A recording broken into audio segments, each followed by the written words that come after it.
Good evening, and welcome to Release Your Wings. I'm Dan Bagley, and tonight I'm interviewing Shireen Chada. Good evening, Shireen. Good evening, Dan. We're going to discuss giving tonight. So, when we're talking about giving, is this generosity of spirit? How are we going to frame Both, it? actually. Both. Generosity of spirit and even physically giving. Physically giving, which one would you like to start off with? Let's start off with physically giving. Good. I feel physically giving has a connection with generosity of spirit. Absolutely. When we give, one of the things that I was recently watching a in TED.com, I was watching a talk, and they were talking about giving, about eradicating poverty. And I felt that for us to really eradicate poverty, that I have to live simply. Especially, let's say if I eat out, and if I eat out in a really expensive restaurant, how much money that costs. With that kind of money, we can feed at least people. 10 people. But also not only that, how many clothes do we need? How many cars do we need? It's not like you eat money. And so I feel if I live economically and I live simply, then definitely poverty will be eradicated. And I feel like my giving is my simplicity. So you make the same amount of money, you spend it less on frivolous things. Now, I think the important thing to stress on here is when you're doing this, you're not feeling you're cheating yourself. Indeed, you're getting, and this will move us to the generosity of spirit, you're connecting with a wider circle of enjoyment. Yeah, right. If you think about life, really, for me, life is about three things. Is to learn, because I love being a student, whatever it is, student of spirituality, student of engineering, whatever it is. A student, and then to give. And I feel the giving is to learn and to share. For me, that's what I feel, to learn and to share. And also, I feel when we share, the reason why life becomes enjoyable for me is I feel that connectedness. Otherwise, there is no connectedness. Yeah, I agree that in a funny way, the whole sense of abundance is a mental state, first of all. There are many people who are multimillionaires who do not experience abundance. They experience opulence. Wealth, but there isn't enough. There's never enough. Even if your mind, you keep thinking, I want more of something. Then you're not living abundantly. Life, yes. Exactly. So in the act of giving, especially if you're giving, not just, oh gosh, give till it hurts, but in the act of giving generously, which is generosity of spirit, you are feeling the abundance that there is plenty. Right. People might ask this question, how does me living simply translate to eradicating poverty in the world?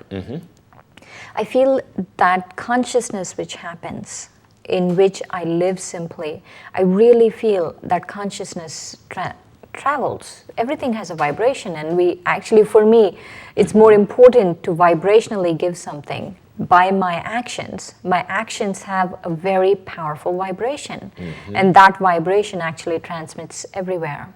So with people, there's an old Arab saying that if you have a lot, then give money. If you don't have a lot, then give your heart. But everyone can give something. So I think we need to also come to things like giving encouragement, giving good thoughts, giving time. I know many people that find it easier to buy their kid a new car than to spend a weekend with them. Right. For me, I call the three things: cooperation, love, and company. That people need my cooperation, that it's important to give my cooperation. It's important to give my love. But most importantly, right now, people need good company. And so it's important to give good company, whether it's parent to children. I don't think anything can replace. They might, they might not remember their car, but they will definitely remember the life's lessons that their parents have given them. And that good company relates to our friends, to our children, to everyone in our world. I was in a talk and listening to a fellow executive coach, and he was telling a story of his 3-year-old, and he's divorced, and he had that day the 3-year-old was with him, and he was preparing for a busy day. And he just gave her something to color, and she interrupted and kept interrupting. He said, sweetheart, okay, Daddy's working. And then she said, Daddy, what happens when I die? And he said, well, sweetheart, you'll go to heaven and everything will be fine. You'll be with God. And a moment later, now I got to get back to work. And she said, when I die, will you be there? And he said, of course, I'll be there, and Mommy will already be there, and everybody, you'll be very happy there with all of us. And she said, and when I die and I'm in heaven with you and Mommy and I sing, will you listen? And he suddenly went, oh my gosh, I'm not listening now. Of course you would ask that question. And that's that giving good company, I think. Yes, that's that sense of the child saying, you know, I just need to be reassured. Will to it be be listened different? to be really listened to. see, you know, Yeah. see them as beings. I know we have to work. I know we have to do all of those things. Yeah. But I feel that if we genuinely give of ourselves while we are with them, instead of thinking about 10 million things and worrying about this and worrying about that, then I think that she would be able to pick it up. Yeah. So in part of this generosity of company, possessions, or what have you, that feeling that there is always going to be enough is a huge trust leap right into the sea of abundance, I would think. Right. You know, I feel giving, interestingly, even money, it's such an energy about it. Yeah, for certain. Because people are always wondering, like you were saying, trust that it's going to come back. But I feel if you understand the energy behind these things, then it's very easy, because you see that energy keeps flowing. Yeah. And if it's flowing and it's abundant energy is flowing out, then abundant energy will flow back in. If you're just holding on to, whether it's money, whether it's your time, whatever it is, then that is not. It stagnates. It stagnates and it's not moving. And it's important to understand that energy of giving. You know, the easiest way to see that for me is to watch when someone starts getting grabby, and I've seen it in families where there might be something like an estate being divided and one of them starts grabbing. It certainly happens with divorces, but that's another variable added in there. But if one person starts getting grabby, it seems to encourage the others to, and pretty soon everybody feels like they're not getting enough, which is the opposite of giving, and it's also the opposite of abundance if nobody is happy with what they have. Right. You know, that brings us back to this point. For me, the best way of giving is I have to become something.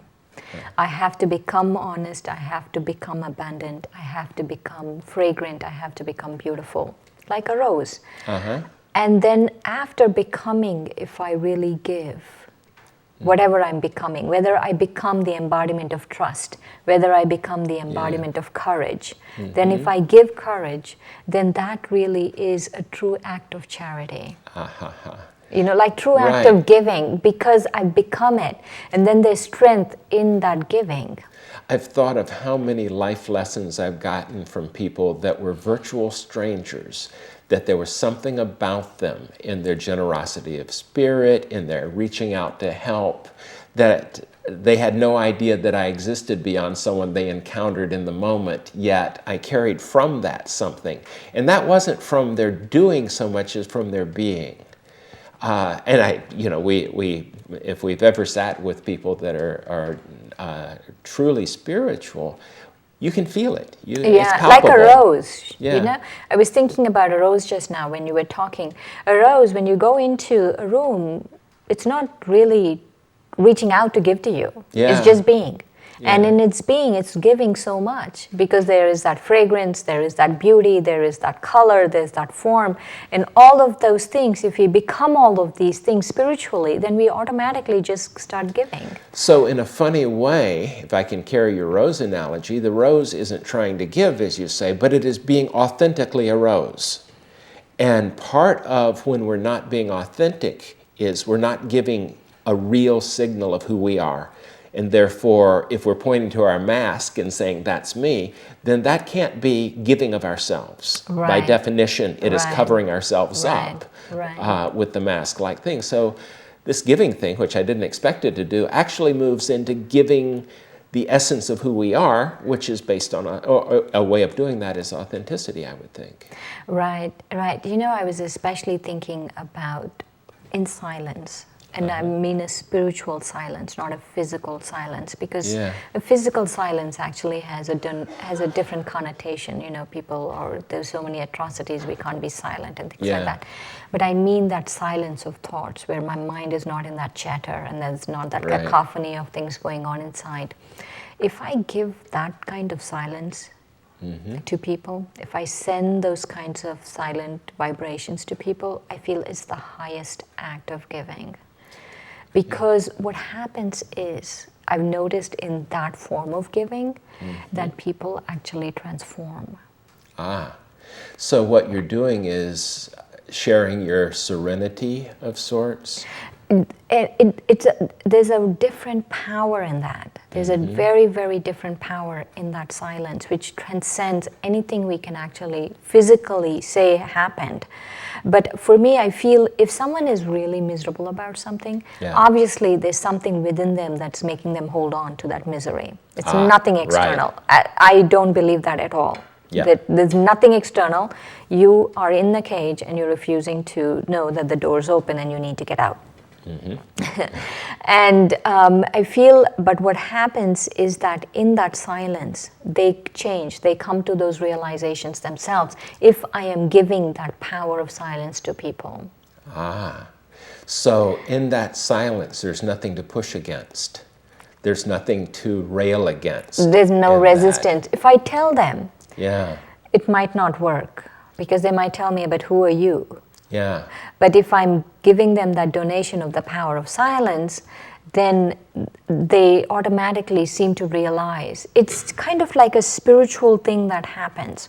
You know, just like if you give money, someone's life changes. In the same way, I've noticed that if you give the power of silence, their thoughts change and they change. Their patterns of being change. How does that differ, or how is it similar to giving the sense of unconditional love, or you're totally acceptable in this moment? Love is a different feeling of the soul. It's a different quality of the soul than silence. Both are qualities. It's like a primary color. Actually, both of them are primary qualities of the soul, like red and green. They're different qualities. They have different feelings attached with them. By the way, green's is not a primary color. Blue and yellow. Red and blue and yellow.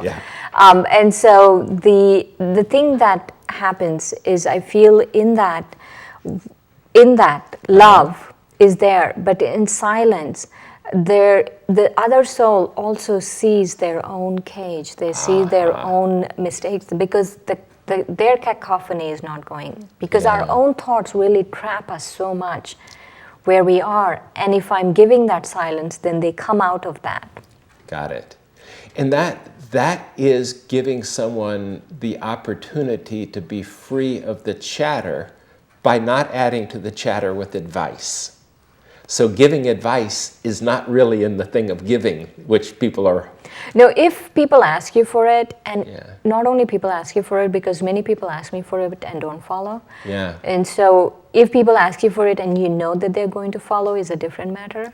But even otherwise, if they don't ask you for it, if we really care about people, I think we should experience that silence and give it to them. So if someone comes to you with problems, do you sit and meditate with them? Because I know you do a lot of counseling with people in that sense. Yeah, right. I do meditate with them, and I also meditate after they leave, giving them that silence. And when that happens, do you get feedback that they're feeling that? Yeah, even actually yesterday I was in our retreat center, Peace Village, and someone was telling all of a major issue that's going on in their lives. And I just sat very, very quietly, and I told them, after sitting in silence for a long time and giving that donation, I just said one or two things. And before she was leaving, she said how much her life was changed, and you know, that there's sparkle back in her life. And that's good. So wow, we've covered a lot with the idea of giving, from physical giving, money, to time, to company, to the silence that it takes to find who we are within the void. Simplicity. Simplicity. Whether it's simplicity of thoughts or simplicity of the way we live, translates to giving. Thank you for giving me these ideas. Thank you, Dan. Thank you, Shireen, and thank you for joining us. Good evening.